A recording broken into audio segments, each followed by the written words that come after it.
Hello students, in this video I will be discussing with you the concept of market forms. सबसे पहले हम discuss करते हैं कि मार्केट क्या होती है। मार्केट बड़ा ही जर्नल सा वर्ड है। आई होप सभी को मीनिंग पता होगा, पर तब भी मैं थोड़ा सा ओवरव्यू दे देती हूँ कि मार्केट क्या होती है। मार्केट एक ऐसा प्लेटफॉर्म होता है जहाँ पे बायर्स और सेलर्स इकट्ठे आते हैं और गुड्स को बाय और सेल करते हैं। ठीक है, तो it is a mechanism by which buyers and sellers come together to buy and sell goods. Simple सी डेफिनेशन, कुछ भी मुश्किल नहीं है। तो अब हम डिस्कस करते हैं जो हमारा मेन टॉपिक है इस वीडियो का, मार्केट फॉर्म्स। तो देखते हैं कि मार्केट फॉर्म्स क्या है और कैसे हम किस बेसिस पे हमने उसको डिवाइड किया हुआ है। सो फॉर्म्स ऑफ मार्केट स्ट्रक्चर को हमने 2 पार्ट्स में डिवाइड किया हुआ है। पहला है परफेक्ट कंपटीशन और दूसरा है imperfect competition. Further imperfect competition को 3 पार्ट्स में डिवाइड किया है। पहला है मोनोपोली, दूसरा है मोनोपोलिस्टिक कंपटीशन और तीसरा है ओलिगोपोली। ठीक है, तो इस वीडियो में मैं आपके साथ परफेक्ट कंपटीशन डिटेल में डिस्कस करूंगी। बाकी 3 जो पार्ट्स हैं, सब कैटेगरीज हैं इम्परफेक्ट कंपटीशन के, वो मैं उनके लिए सेपरेट वीडियोस बनाऊंगी और जल्द ही अपलोड करूंगी उसको। तो सबसे पहले देखते हैं परफेक्ट कंपटीशन क्या होता है।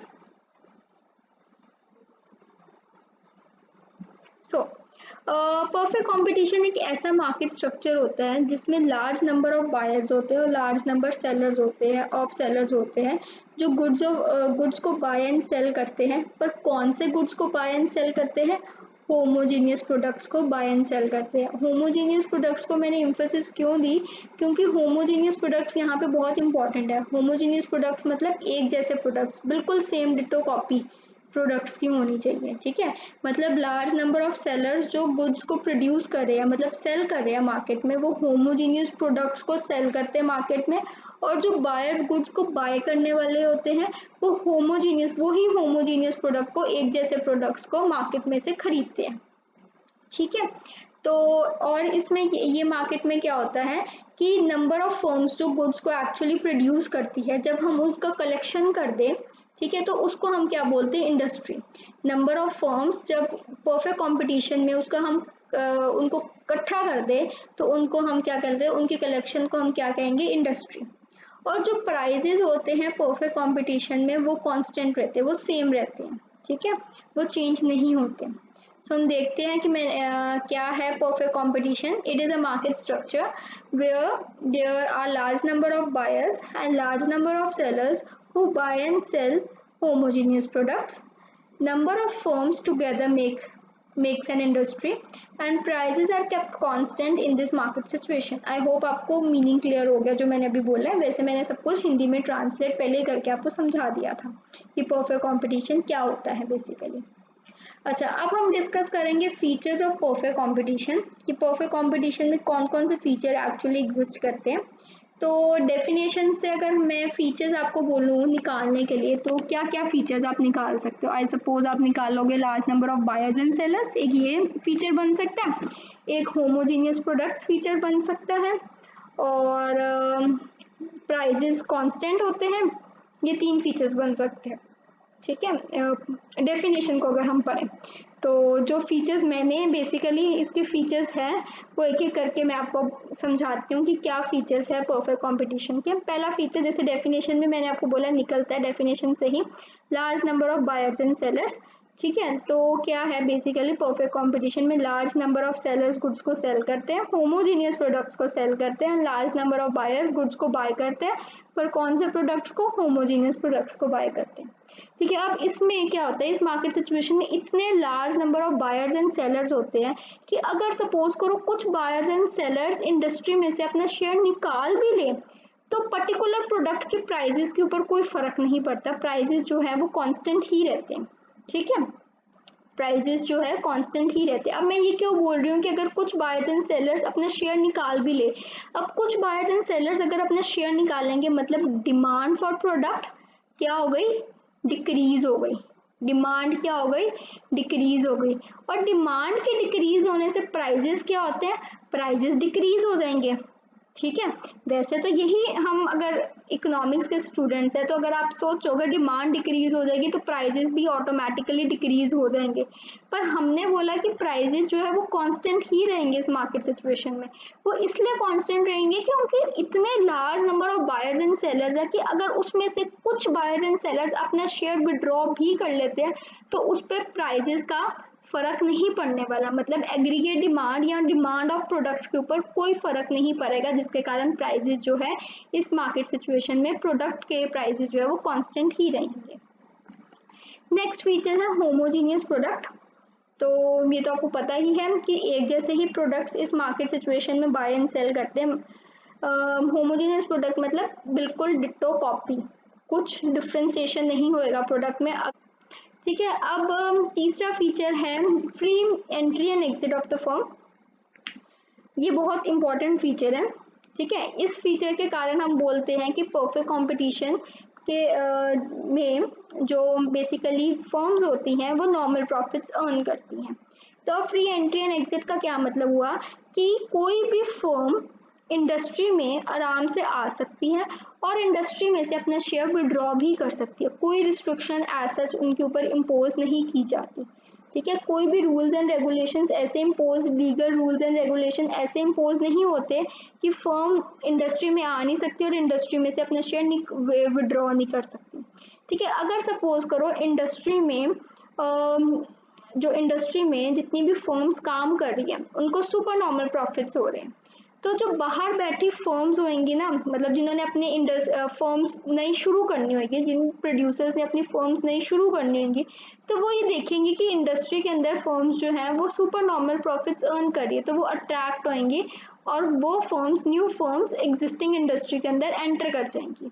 ठीक है। जिसके कारण जो सुपर नॉर्मल प्रॉफिट्स है वो डिवाइड होकर नॉर्मल प्रॉफिट्स में कन्वर्ट हो जाएगा। ठीक है। अब जो दूसरी सिचुएशन है, अगर इंडस्ट्री के अंदर जो फर्म्स काम कर रही हैं वो लॉसेस की सिचुएशन इनकर कर रही हैं, तो जो फर्म्स इंडस्ट्री के अंदर काम कर रही हैं वो डीमोटिवेट, कुछ फर्म्स ऑब्वियसली डीमोटिवेट हो जाएंगी और फ्री एंट्री एंड एग्जिट के कारण के फीचर के कारण बेसिकली वो फर्म्स अपना शेयर इंडस्ट्री में से विड्रॉ कर लेंगी, मतलब कुछ फर्म्स इंडस्ट्री में से बाहर निकल जाएंगी और फिर वो जो लॉसेस वाली सिचुएशन थी वो कन्वर्ट करके फिर नॉर्मल प्रॉफिट्स में चेंज हो जाएगी। ठीक है। तो ये सब कुछ कैसे, मतलब बेसिकली परफेक्ट कंपटीशन में जो फर्म्स होती है वो normal profits free entry and exit के कारण अचीव कर पाती हैं। अब फोर्थ पॉइंट है लैक ऑफ ट्रांसपोर्टेशन कॉस्ट। मैंने आपको बोला कि इस मार्केट सिचुएशन में जो प्राइजेज ऑफ द प्रोडक्ट्स होते हैं वो कांस्टेंट होते हैं, वो हमेशा सेम रहते हैं, उसमें कोई चेंजेस नहीं आती। मतलब अगर एक रीजन में प्रोडक्ट 10 रुपीज़ में सेल हो रहा है तो दूसरी रीजन में भी प्रोडक्ट 10 रुपीज़ में ही सेल होगा। ठीक है। अगर सपोज करो ट्रांसपोर्टेशन कॉस्ट इंक्लूड कर देते हैं हम किसी प्रोडक्ट के ऊपर, तो क्या प्राइस ऑफ प्रोडक्ट सेम रह सकता है? नहीं रह सकता कभी भी। सपोज करो गुड्स प्रोड्यूस हो या श्रीनगर में, ठीक है, अगर उसने पंजाब में आना है तो ट्रांसपोर्टेशन कॉस्ट कुछ और होएगी। अगर उसने आप सपोज करो दिल्ली में जाना है उस प्रोडक्ट्स ने, तो उनके उसकी ट्रांसपोर्टेशन कॉस्ट कुछ और होएगी। पर हमने तो बोला कि प्राइजेज ऑफ प्रोडक्ट्स जो है परफेक्ट कंपटीशन में सेम रहेंगे, तो वो अगर सेम रहेंगे तो मतलब क्या हुआ, ट्रांसपोर्टेशन कॉस्ट इस केस में, परफेक्ट कंपटीशन के केस में प्रोडक्ट्स के ऊपर ट्रांसपोर्टेशन कॉस्ट इम्पोज नहीं की जाती। The transportation cost in case of perfect competition nil होती है, जीरो होती है, जस्ट बिकॉज कि प्राइजेस को हमने कांस्टेंट रखना है परफेक्ट कंपटीशन में। फिफ्थ इसका फीचर है लैक ऑफ सेलिंग कॉस्ट। जो सेलिंग कॉस्ट होती है वो बेसिकली क्या होती है, एडवर्टाइजमेंट कॉस्ट। ठीक है। जो हम कॉस्ट प्रोडक्ट्स के एडवर्टाइजमेंट करने में इनकर करते हैं उसको क्या कहते हैं, सेलिंग कॉस्ट।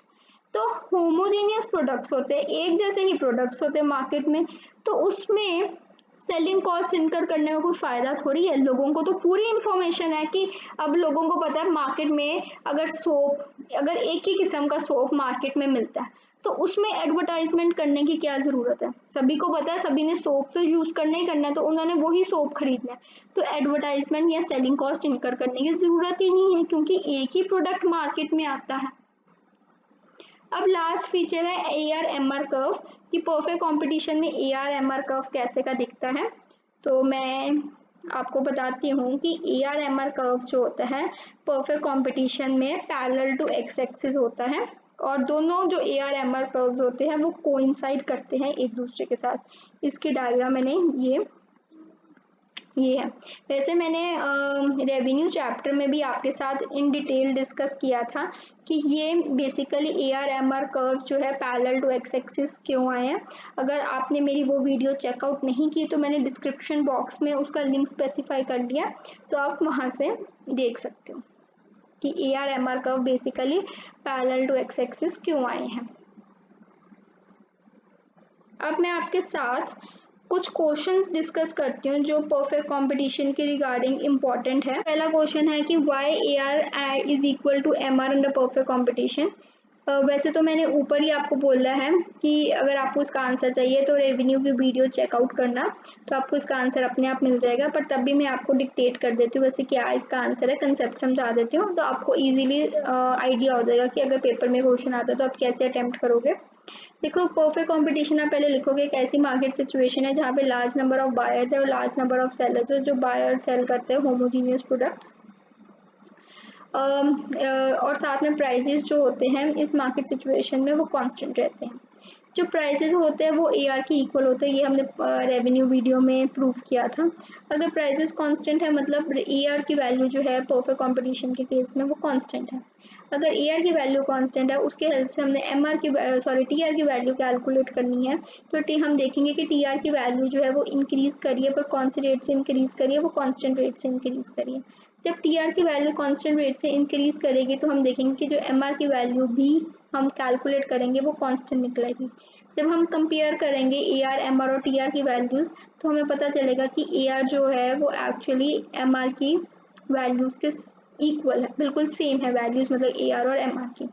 तो बेसिकली जो कर्व होंगे AR और MR का कर्व होएगा वो पैरेलल टू एक्स एक्सिस बन जाएगा और जो कर्व्स होंगे वो कोइंसाइड करेंगे एक दूसरे के साथ।